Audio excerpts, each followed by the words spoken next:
Hello folks, how are you doing? Thank you for joining me here in Mesoamerica, your place for Mesoamerican occult knowledge, myth, history. Today I want to speak to you about the repercussions of what happened to the people from Mesoamerica as they were conquered by the Spanish. There's a lot we can learn from this, particularly because this century has been very tumultuous for us. Scientists have found large metal objects on the moon. The Chinese ships in the moon are finding things that are not supposed to be there. The CIA, thanks to the Freedom of Information Act, are releasing papers where they have investigated aliens. And they have also investigating certain cases with remote viewing. This century is certainly becoming very different. Some of those people who used to work for the CIA are now saying that they're in fact UFOs and they want to explore them it's like first I lie to you by telling you there are no UFOs or no aliens, and now I want to investigate it and give you my perspective on what it is, which sounds kind of like a information manipulation type of campaign. And so there's a lot that happened in the past, over 500 years ago, that is very similar. In different perspective, different times, and different entities, but there's a lot we can learn from what happened to the people from Mesoamerica if we put ourselves in their shoes. Thank you very much, and let's go.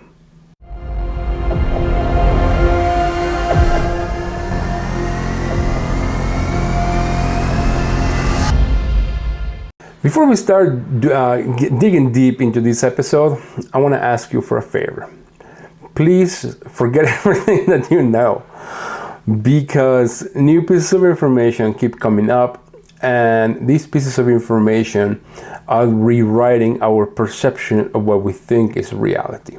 For example, there are some really ancient human footprints in New Mexico. We have been told that the people from Mesoamerica have not been here very long, that we somehow came from Africa through the Bering Strait.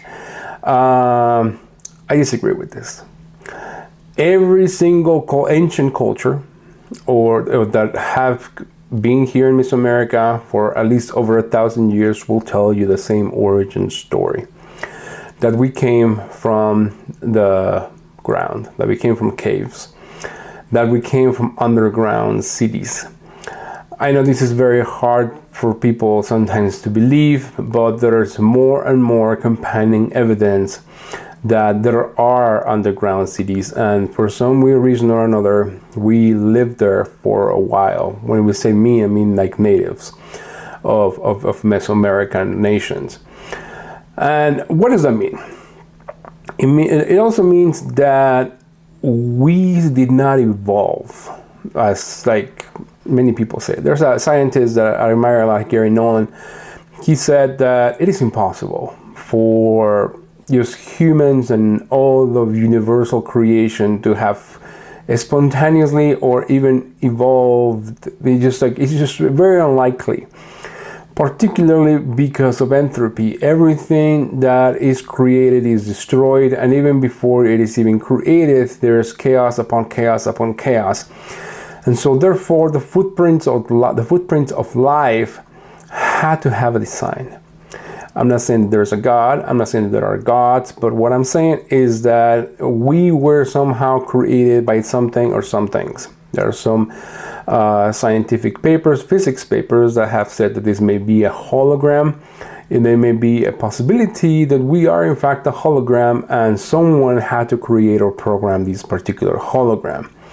Now, these modern discoveries are certainly rewriting what we were taught in schools, that we somehow evolved from monkeys, and the beautiful balance that we enjoy as human beings within this atmospheric pressure, within this the states of water in which we have, the states of chemicals that are in our atmosphere, our distance from the sun, the moon's distance from the earth, and everything that is so harmoniously put together for us to be alive, it's here. And so chances are, or at least is my opinion, that it was designed by someone, who knows.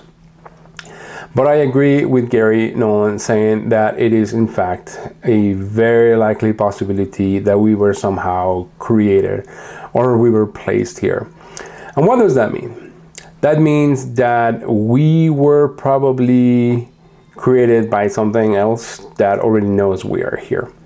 So these aliens that never talk to us and that we have very little record of communication with us may already know what we are and who we are, and they don't talk to us because of one reason or another. But this also brings us to the conundrum of whether we should try to contact them. Now, Stephen Hawkins, he was very smart in saying that it will not be advisable. It will not be advisable because it will be like the Aztecs trying to contact the Spanish. If the Spanish become aware of the Aztecs, they will try to somehow take away the resources or try to enslave them, or you simply try to take advantage of them. And the connection between these two cultures was catastrophic. Not necessarily from a militaristic standpoint, which it was, but from a medical standpoint, a virus standpoint. One of the biggest contributors to the destruction of all the Mesoamerican cultures in this continent was smallpox or variations of smallpox or different types of diseases. This was the biggest contributor to the fact that the Aztecs were not able to defend themselves against the Spanish. That's another story for another episode. It's a little bit of a militaristic strategy behind that perspective, but it is certainly different. And when I say different, it's like we can understand how different it is. There have been some recorded, per se, contact between humans and aliens, and this contact has never gone very well. These aliens, of course, we think about this logically, if they travel through space and time, which they had to do for them to be able to get here, they had to be susceptible to Hawking radiation. And this radiation was induced in their ships, it had to be induced in their bodies. And of course, these aliens, they were probably not aliens, but they're probably some type of robots. If we send robots to Mars to go look at Mars and to investigate it, it will not be outside of the realm of possibility that some other civilization sends robots or biological robots or organisms that are somehow inhibited with some type of intelligence or program to come and investigate us. I mean, if we do it, why couldn't they do it? And especially if they are supposed to be more advanced than us. And if they come from distant places or from some other dimension or time or whatever we may not even understand, it is on the realm of possibility that these ships and these beings have been induced with Hawking radiation. And as soon as humans become in contact with this Hawking radiation, they begin to die pretty quickly, as it has been explained and shown on some of the theoretical contacts between these two people. We all have our creation stories. The Bible has their own creation stories. The Enuma Elish has their own creation stories. The Greeks, the Egyptians, and so did the Maya. One thing about the Maya creation story is that it kind of looks very childish. First, there were people created out of rock, then they were created out of wood, they didn't worship the gods, and then therefore they created them out of corn. This is supposed to be our present form. We are children of the corn.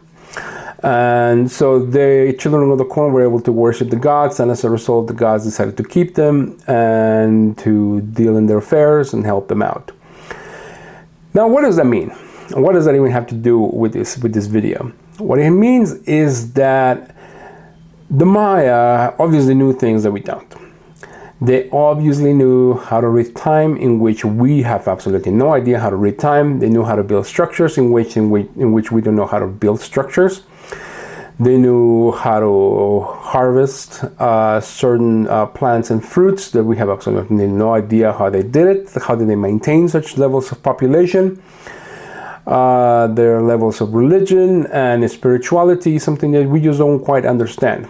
But what we do understand is their writings, or at least we try to. But much like in the Bible, I don't think that a lot of the things that they speak about are just what they are described. Let me explain. I think that there's a lot of symbolism behind the stories. So for example, when they're saying that there are children of the corn, I don't think they're saying that our flesh is made of corn, but we are sustained by the corn. One of the food staples of Mexican people to this very day, including myself, it's corn, tortillas. We eat tortillas, and this is our subsistence. We're able to eat corn to be able to just, eat. And those people back then certainly had corn as a staple for their diet because meats didn't come around that often, and other types of food was not as diverse as it is in our supermarket. So corn was certainly a founding block for their diet. And so if we were to try to explain that with carbohydrates and trying to sustain themselves with proteins, if they, Maya, had some type of communication with some type of familiar, I'm not talking about aliens, no aliens. I'm just talking about some spiritual guide that they had within themselves, or even just hunger. They were able to somehow try to make sense of their perception at a very high level and try to put it in a very low level in their literature, like in this case, the Popol Vuh. Along with these stories of children of the corn, there are the stories of the gods. They are the primary focus of the Popol Vuh.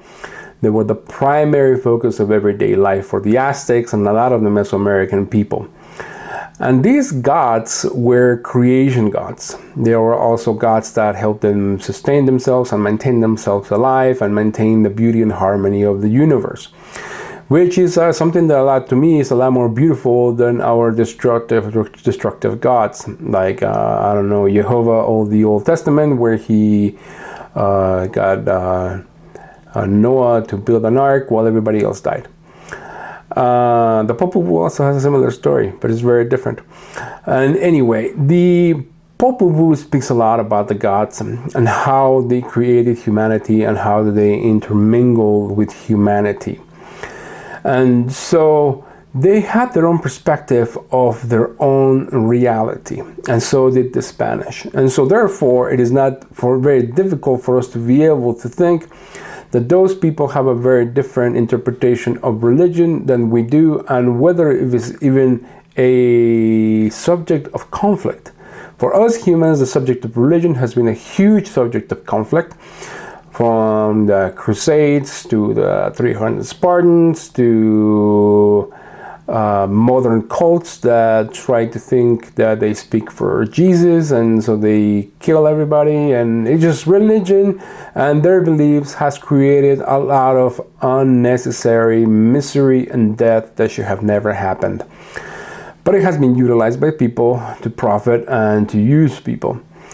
For the Maya, it was no different. For the Aztec, it was no different. Of course, they utilized their religious perspectives. And whether these entities, the ex-CIA agents are talking about, whether they have a religion or not, we sometimes have to evaluate if they're ever going to contact us, or we are ever going to contact them, whether that should play into our lives. And this is the reason why. If religion, or the difference in religion, has caused so much misery and so much pain, we should be able to be open-minded to their perspective of their religion. Now, when two different types of cultures meet, there is a lot to understand. And I have explained in my previous videos, like we should not try to approach it with fear. We should not try to approach it with curiosity. But we should more try to understand that from the perspective of those Mesoamerican nations, that they are practiced with extreme caution. A lot of tribes to this day, even the Tarahumara, they don't like to deal that much with people. Where like European people or even regular Mexicans, they just kind of tend to stick with their own. And they have survived. Their traditions are still alive. Their language is still alive. They still run for miles and miles and miles and win marathons. And the reason why is because they are very cautious. And that is, I think, the way that we should approach any type of contact if it ever happens between us and aliens. Another thing that we can learn about this experience in history is, why did the Spanish come here in the first place? The people from Mesoamerica have been in for thousands of years, living their own lives, and the people from Europe have been living their lives for a very long time. Now, what procured the contact or the discovery of America? Now, it was not Christopher Columbus all of a sudden thinking, is like, oh, I'm just going to go over there to meet the Indies. And why did he even think that the Indies were here? Why did this happen was because of Constantinople. There was a very long history of conflict between the Muslim and the Christian nations. And the Suez Canal was closed to the Europeans because it was under Muslim control. And the other canal that offered them contact to Asian imports for Europe was Constantinople. And Constantinople fell in the mid-1400s, and as a result, the Portuguese started to feel that they could go around Africa to try to reach India, to try to reach China, to keep trading spices or silk or other imports. But something bad happened. It was a storm. The storm redirected one of the Portuguese ships, and one of these Portuguese ships are around also the mid-1400s, in fact even before Constantinople fell, ended up close to Curacao. And once this story came back to Europe, this sparked a lot of wonder and theories as to like, oh, I think those Portuguese just found another route to get to Asia. And as a result, that's why Christopher Columbus decided to take a voyage to try to go to what he thought it was the Indies, as a way to not have to go through the Suez Canal or try to go to Constantinople to try to get their imports and just get them there themselves. It would have been a gold mine. But instead, they did not find Asia, they found America. And this, in a very similar way, we could find ourselves in a very similar situation. Now, we don't know, we do not know what aliens, if there are any aliens out there. But the same thing happened to the Aztecs or the Maya. They had absolutely no idea that the Spanish existed until European ships started to come here. As to how possible is it to travel through space, it is very difficult. I don't think humans with our bodies as we have them could travel through space, particularly because it takes a very long time. It takes a lot of energy, but Alcubierre's hyperdrive, if we can make it somehow possible, that is certainly a possibility, but that will imply that we have to travel through space and time and subject our bodies through Hawking radiation, which of course our bodies cannot endure. And so we have to figure out ways for us to be able to either put our consciousness on a type of body or create robots that may be able to do it. And how do we monitor these robots, etc. But if we are theorizing this now, that since we are a civilization that certainly has become industrialized since the last maybe 100 to 100 years, there are other civilizations that probably became industrialized and even more advanced if they had not been hindered or they have been just developing linearly. But we haven't. We have been hindered by many other different things, where our scientific achievements were hindered or were hidden or were diverted. But other civilizations could do that. And let's say that they got into a problem with some other race of, let's say, aliens, and they had to cross around here, like, happened to the Aztecs. Now, that could procure a type of contact that we may not be ready for, and that may be what the CIA people are speaking about. Now, what makes me say that? The reason why I'm saying this is because there have been many different types of humans throughout history, and we all seem to have a very same common denominator. We all like to take the stuff from others. They all like power. They all like women. They all like disposing of other people. And this has been a common theme throughout all of human history, even though there has been no communication between them. In fact, like the hero journey, is like the reason why the hero journey is such a universal type of story is because humans seem to have a genetic type of code within themselves that makes them behave in a certain way, or it makes them thirst for the same things. Aristotle also theorized the same things. And so if humans also have the same type of desires, what is not to stop other entities from other parts of the universe from having them? And so we also have to evaluate that type of historical development and compare it to our own historical development. Let me explain. For example, today, states formed into nations, and these nations defend themselves.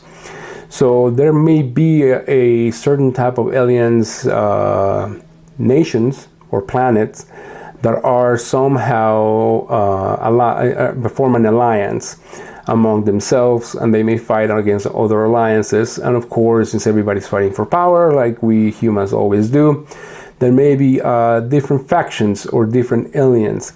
Some of them may be more primitive, some may be more advanced, and it may be a possibility that if a particular race reaches a particular level of development, then therefore this civilization either submits to a more powerful civilization, or there is going to be a conflict, like it happens with humans. If humans, for example, start having ships in Europe, either they had to become allies or they became enemies because they had to be fighting for the same type of resources. Anyway, this video was not way out there. I'm trying to bring this to light to try to theorize certain things about our maybe not too distant future, if it ever happens. But I think there's a lot we can learn from our people and from history. Something, a very wise person always said is like, whoever does not learn from history is doomed to repeat it. And so I'm trying to throw out some theories out there by trying to learn our own history and see if it can become useful for us. Thank you very much. Thank you for following. Thank you for everything that you do. Please share, subscribe, leave comments. I love listening to you guys and hearing from you guys. Thank you very much and have a great one. Bye-bye.